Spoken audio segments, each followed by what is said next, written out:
How have you kept your relationships and your minimalist life among people who only care and talk about things and money? So, Josh, how do you... Well, mostly everyone I hang out with, they just talk about things and money. Well, you know what's funny? Reading this question, dude, it makes me kind of reposit it. How have you kept your relationships in your minimalist life among the shitty relationships you had? Right. I mean, so a long time ago, I wrote an essay called Letting Go of Shitty Relationships. And you can find it on our website. We'll put a link to that in the show notes as well. Man, I'll tell you, it's one of the most difficult things I had to let go of. So you don't start with letting go of the shitty relationships or the toxic people. But the one thing you realize, if you have these victimizers in your life, they're going to continue to victimize you. Now, that's an extreme example, and I don't want you to be the victim of their consumerism in a way, right? We all need some stuff. And I will talk about things from time to time, or things that I get value from. Or we'll talk about money from time to time. Absolutely. I mean, things and money are two things that make the world go round. Right. But I would much rather talk about those things with respect to our values, our desires, our needs, our wants, as opposed to, well, just a sort of vapid consumerism that is propagated by advertisements and the everyday media. And so when I think about Magdalena's question here, the thing that I think about is, man, you need some new friends.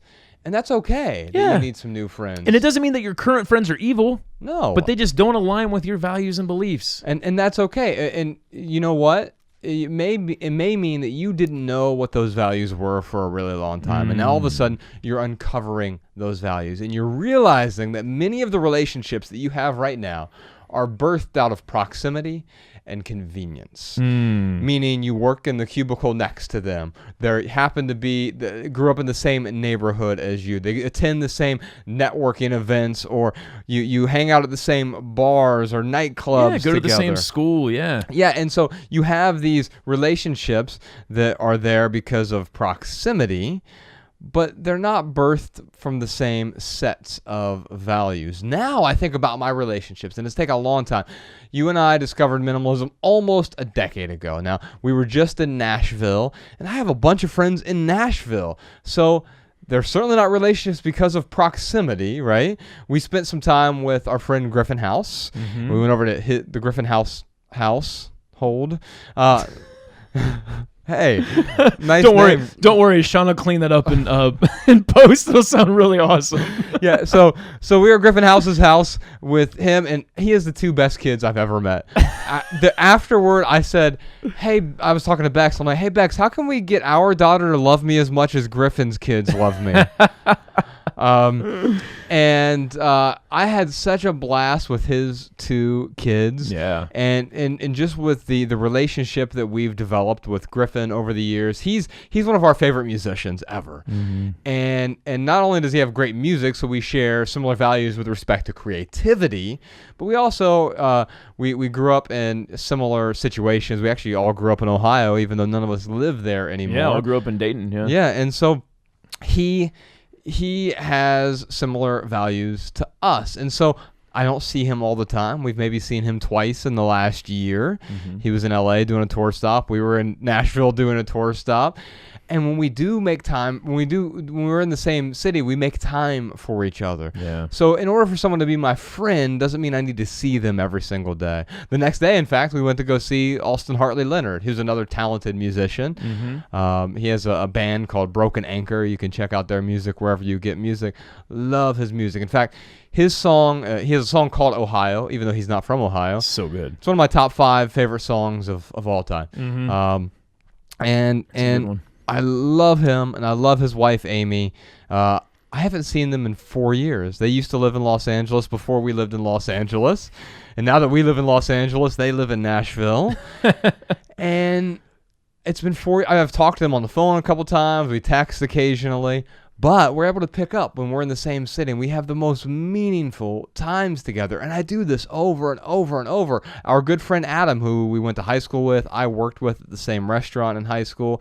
We get to see him once a year if we're lucky. But I have some of the most meaningful conversations with him on the phone or in person when we do have the chance. And it's because I'm not starved for spending every moment with them.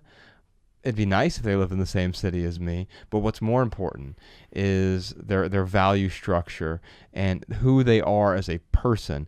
And having those meaningful relationships, the quality is so much more important than the quantity. Absolutely, man. You know, here's my short answer to Magdalena's question. So she asks again, how have you kept your relationships and your minimalist life among people who only care and talk about things and money?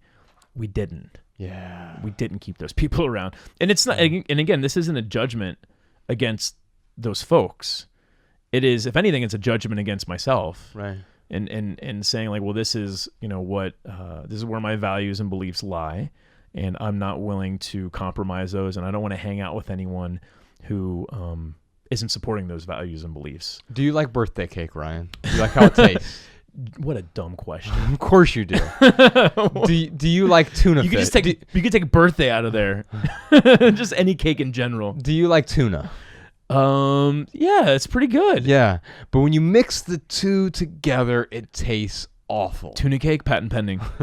Yeah, try it out. You let me know how it works. And that's really where Magdalena I know, is like minimalist right now. bakers listening to this right now, and she's like, "I'm gonna do a tuna cake." Just to see the look on Josh's face. Here's the thing. That's where Magdalena is right now. Absolutely. She is mixing tuna with cake. And you're not saying that one is great and one is awful. You're saying these are two things that don't work together anymore. Yeah. In my life, my values no longer work with the values of the current people I surround myself with. So what is the answer? You have to change the people around you because you can't change the people around you.